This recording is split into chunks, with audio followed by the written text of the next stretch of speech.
Nice clean entry. Little wobbly right there.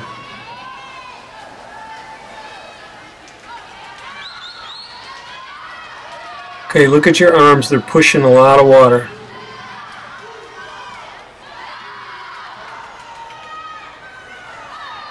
Face forward. A little too much.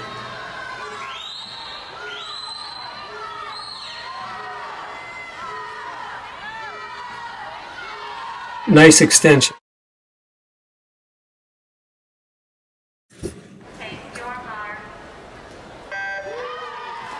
Okay, great entry right there. Nice long glide. That's good. Look how far ahead you are.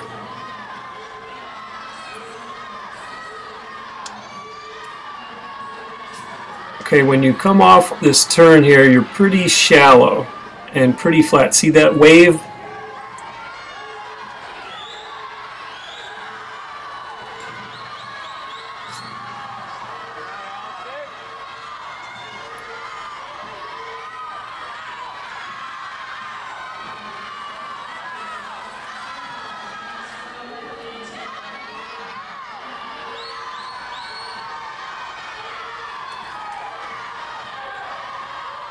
Okay, your arms are pushing a lot of water forward on the recovery. Nice pull out there. Nice breakout. Face a little too far forward. There, now you got it down. You got your eyes down again. Nice long turnover, or quick turnover there, and nice finish at the end. Okay, this is the start of and pull out of your 100 breaststroke. It's in slow motion. Getting ready. I like the way you put your head between your arms on this dive. It's a nice streamlined position, makes for a clean entry. And as you hit the water, I like the way you glide. Everybody else has already taken their pull out and you're still gliding here. That's great, carrying a lot of speed. Now you pull and you actually like flatten yourself out. You're going back down almost with that little dolphin kick. Now you're flat and you're floating to the surface almost at a complete stop. We want to come up like a kickboard shooting up out of the water. Okay, here's your turn at the 50 in the 100. And you're reaching for the wall and you're going to grab the gutter here on the turn. I noticed you do that on all your turns, and we don't want to do that because you tend to lift yourself way out of the water like that. Look at that, your back, your shoulders, your head, everything's way out. It's a lot quicker if we don't grab the gutter, and that'll make you faster. Okay, this is a couple strokes in slow motion. Here's your first stroke off the 75, and I like that, except your face was a little too far forward there. And you can see your elbows are back really far there. Now you look at all that water they push forward when you come on the recovery. See it again. Really see all that water you're pushing there with your upper arm? Okay, this is the practice we had last Saturday where I filmed you guys with chutes on.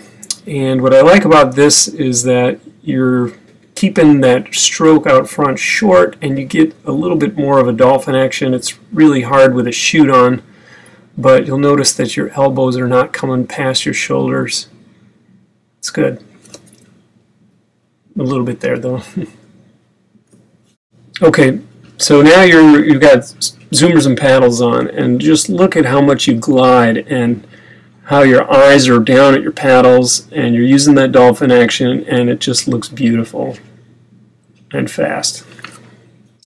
Okay, these next couple of clips are Haley hooked up to a velocity testing device, and the machine records how fast she's moving through the water in terms of meters per second or yards per second. And so it shows that she's really fast coming off the wall, and as she glides she's slowing down, and then when she kicks the velocity goes back up, so that's why the graph goes up. And then as she glides and brings her legs up, the graph goes down, and you'll see she almost comes to a complete stop. Her velocity almost goes to zero when she's bringing her feet and kick up. That's just the way breaststroke is, of course, and but that's why it's so important to minimize drag during the breaststroke kick. See how her body's nice and flat, her head's down, eyes looking at the bottom. That's the best and most efficient way to be kicking. That's the position you want to be in as you kick and glide forward. If you watch this closely, you can see the correlation between where she is in her stroke and the speed and how it's changing, where her maximum speed is and where her slowest speed is. So here is the full stroke, and again, you can see how it rises and falls with the stroke. She gets maximum velocity right at the end of the pull, okay, and then it goes way down as she's arms are coming forward and the legs are coming up. It's almost a complete stop. Notice how the elbows really don't go past or behind the shoulders. So the idea would be to minimize those dead spots and maximize the periods when you're gliding, because you're carrying a lot of speed right after the kick and for the pull. Okay, so here she's actually recovering above water, and you'll see her velocity doesn't quite go down as far as it did on the previous one. Yeah, she maintains her speed, so that's how she can, you know, go faster just by not having her speed go to zero.